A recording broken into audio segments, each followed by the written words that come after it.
James and the Giant Peach, illustrated by Quentin Blake.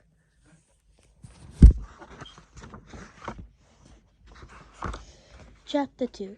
After James Henry Charter had been living with his aunts for 3 whole years, there came a morning when something rather peculiar had happened to him. And this thing, which, as I say, was only rather peculiar, soon caused a second thing to happen, which was very peculiar. And that very peculiar thing, in its own turn, caused a really fantastically peculiar thing to occur. It all started on a blazing hot day in the middle of summer.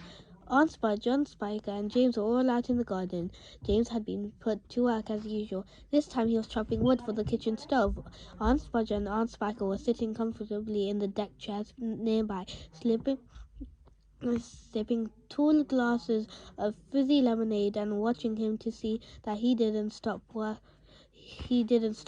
for one moment. Aunt Spudge was enormously fat and very short. She had small piggy eyes and a sunken mouth and one of those white flabby faces that looked exactly as though it had been boiled, and she was like a great white soggy overboiled cabbage. Aunt Spike, on the other hand, was lean and tall and bony, and she wore steel-rimmed spectacles that fixed on the end of her nose with a clip. She had a screeching voice and narrow lips, and whenever she got angry or excited, little flecks of spit would come out shooting out of her mouth as she talked. And there they sat, these two ghastly hags, sipping their drinks, and every now and then screaming at James to chop faster and faster. They also talked about themselves, each one of them saying how beautiful she thought she was. Aunt Spudge had a long-handled mirror on her lap, and she kept picking it up and gazing at her own hideous face. "I look and smell," Aunt Spudge declared, "as lovely as a rose. Just feast on your eyes upon my face. Observe my shapely nose. Behold my heavenly silk locks. And if I take off both my socks, you'll see my dainty toes. But don't forget," Aunt Spiker cried, "how much your tummy shows." Aunt Spudge read. Aunt Spiker said, "My sweet, you cannot win.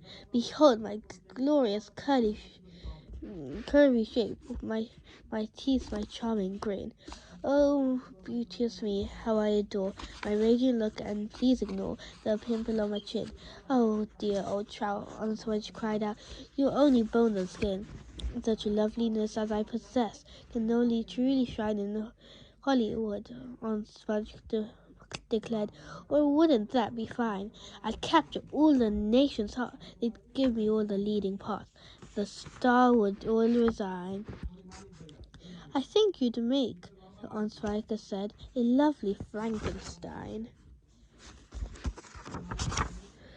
Poor James was still slaving away at the chopping block. The heat was terrible. He was sweating all over. His arms were aching. The chopper was a large blunt thing, far too heavy for a small boy to use, and as he worked, James began to think all about the other children in the world and what they might be doing at this moment. Some would be riding tricycles in the garden, some would be walking in the cornwalks and picking a bunch of wild flowers, and all the little friends whom he used to know would be down by the seaside playing in the wet sand and splashing around in the water. Great tears began oozing out of James' eyes and rolling down his cheeks. He stopped working and leaned against the chopper block, overwhelmed by his own unhappiness. "What's the matter with you?" Aunt Spiker screeched, glaring at him over the top of her steel spectacles. Jane began to cry. "Stop that immediately and get on with your work, you nasty little beast," Aunt Sponge ordered. "Oh, Auntie Sponge," James cried out, and Auntie Spiker, "couldn't we all please just once go down to the seaside on the bus? It isn't very far, and I feel so awful and lonely." "Why, you lazy good-for-nothing brute," Aunt Spiker shouted.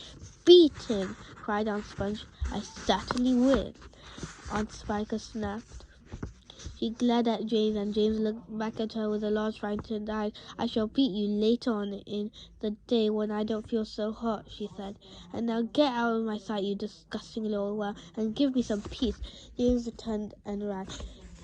He ran off as fast as he could to the far end of the garden and hid himself behind that clump of dirty old laurel bushes that we mentioned earlier on.